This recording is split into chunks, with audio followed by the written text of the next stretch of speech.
morning, readers. Today is Friday, June 25th, and you're listening to First Chapter Fridays, presented by the Baker Free Library.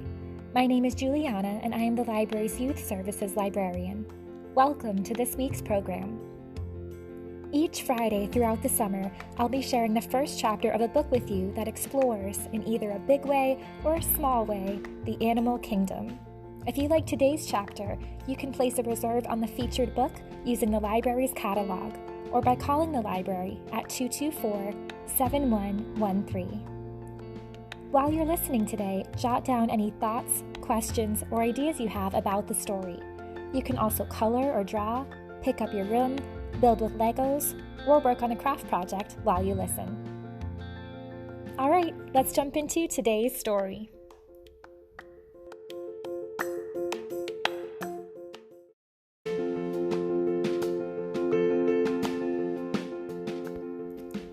We're going to begin with a story about an animal who isn't quite real. Spend some time with Crenshaw, a larger-than-life, outspoken, imaginary cat who comes to the rescue in Katherine Applegate's book, Crenshaw. Jackson and his family have fallen on hard times. There's no more money for rent, and not much for food either. His parents, his little sister, and their dog may have to live in their minivan again. Crenshaw is a cat. He's large, he's outspoken, and he's imaginary. He has come back into Jackson's life to help him, but is an imaginary friend enough to save this family from losing everything? Beloved author Katherine Applegate proves in unexpected ways that friends matter, whether real or imaginary. Want to hear more of this story? Let's begin reading Crenshaw by Katherine Applegate. Because these chapters are short, I'll be sharing a couple of them with you today.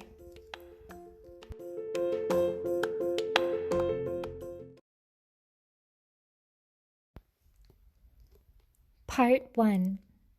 A door is to open. Chapter 1. I noticed several weird things about the surfboarding cat. Thing number 1, he was a surfboarding cat. Thing number 2, he was wearing a t-shirt. It said, "Cats rule, dogs drool." Thing number 3, he was holding a closed umbrella like he was worried about getting wet, which, when you think about it, is kind of not the point of surfing. Thing number 4, no one else on the beach seemed to see him. He'd grabbed a good wave and his ride was smooth, but as the cat neared shore, he made the mistake of opening his umbrella. A gust of wind yanked him into the sky. He missed a seagull by seconds. Even the gull didn't seem to notice him. The cat floated over me like a furry balloon. I looked straight up. He looked straight down and waved. His coat was black and white, penguin style. He looked like he was heading somewhere fancy in a hairy tuxedo. He also looked awfully familiar. "Crenshaw," I whispered. I glanced around me. I saw sandcastle builders and frisbee tossers and crab chasers, but I didn't see anyone looking at the floating, umbrella-toting surfer cat in the sky. I squeezed my eyes shut and counted to 10, slowly. 10 seconds seemed like the right amount of time for me to stop being crazy. I felt a little dizzy, but that happens sometimes when I'm hungry. I hadn't eaten since breakfast. When I opened my eyes, I sighed with relief. The cat was gone. The sky was endless and empty. Whap! Inches from my toes, the umbrella landed in the sand like a giant dart. It was red and yellow plastic, decorated with pictures of tiny smiling mice. On the handle, printed in crayon, were the words, "This bumbershoot belongs to Crenshaw." I closed my eyes again. I counted to 10. I opened my eyes, and the umbrella, It was late June, nice and warm, had vanished. but I shivered. Just like the cat. I felt the way you do the instant before you leap into the deep end of a pool. You're on your way to somewhere else. You're not there yet, but you know there's no turning back. Chapter 2. Here's the thing. I am not an imaginary friend kind of guy. Seriously, this fall I go into 5th grade. At my age, it's not good to have a reputation for being crazy. I like facts, always have, true stuff, 2 + 2 = 4 kind of facts. Brussels sprouts taste like dirty gym socks facts. Okay, maybe that second one's just an opinion. And anyway, I've never eaten a dirty gym sock, so I could be wrong. Facts are important to scientists, which is what I want to be when I grow up. Nature facts are my favorite kind, especially the ones that make people say, "No way." Like the fact that a cheetah can run 70 miles per hour, or the fact that a headless cockroach can survive for more than 2 weeks, or the fact that when a horned toad gets mad, it shoots blood from its eyes. I want to be an animal scientist. I'm not sure what kind. Right now I really like bats. But I also like cheetahs and cats and dogs and snakes and rats and manatees, so those are some options. I like dinosaurs too, except for them all being dead. For a while, my friend Marisol and I both wanted to be paleontologists and search for dinosaur fossils. She used to bury chicken bone leftovers in her sandbox for digging practice. Marisol and I started a dog walking service this summer. It's called See Spot Walk. Sometimes when we're walking dogs, we'll trade nature facts. Yesterday, she told me that a bat can eat 1,200 mosquitoes in an hour.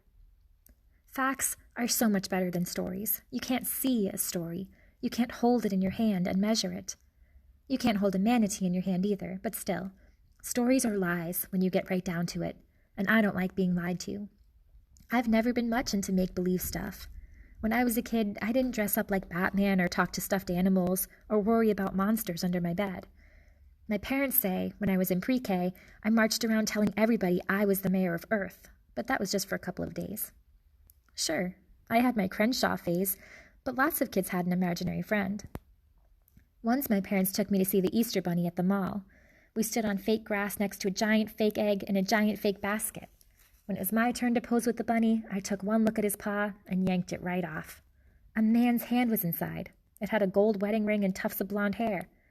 "This man is not a rabbit," I shouted. A little girl started bawling. The mall manager made us leave. I did not get the free basket with candy eggs or a photo with the fake rabbit. That was the first time I realized people don't always like to hear the truth. Chapter 3. After the Easter Bunny incident, my parents started to worry. Except for my 2 days as mayor of Earth, I didn't seem to have much of an imagination. They thought maybe I was too grown up, too serious. My dad wondered if he should have read me more fairy tales. My mom wondered if she should have let me watch so many nature shows where animals eat each other.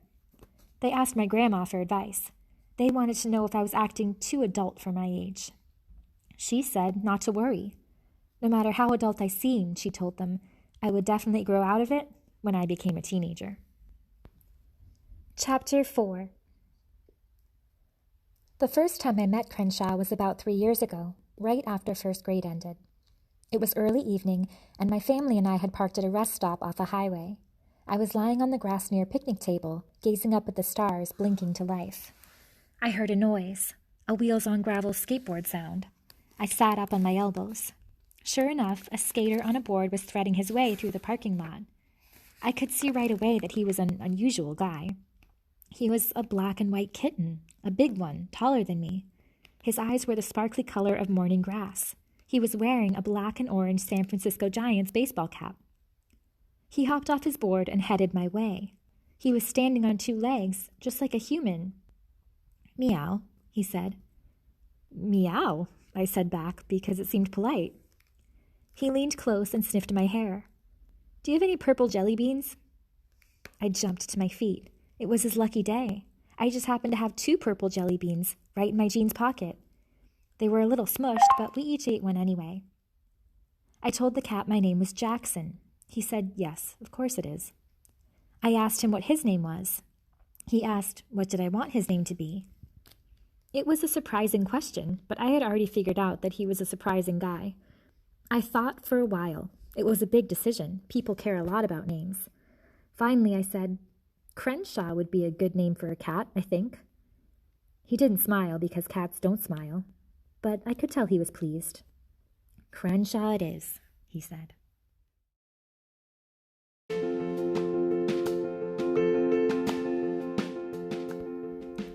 And that's where we'll stop for today, readers. If you'd like to hear more of this story, call the library or visit BeauBakerFreeLibrary.org to reserve your copy of Crenshaw by Katherine Applegate. To hear the rest of this summer's featured titles, search for First Chapter Fridays on Spotify, Apple Podcasts, or anywhere else you like to tune in. You can also view the library's entire catalog of episodes, past and present, at anchor.fm/BFL5. All of this information is also available on the library's website. Thank you for listening to this episode of First Chapter Fridays. Tune in again next week for another great story.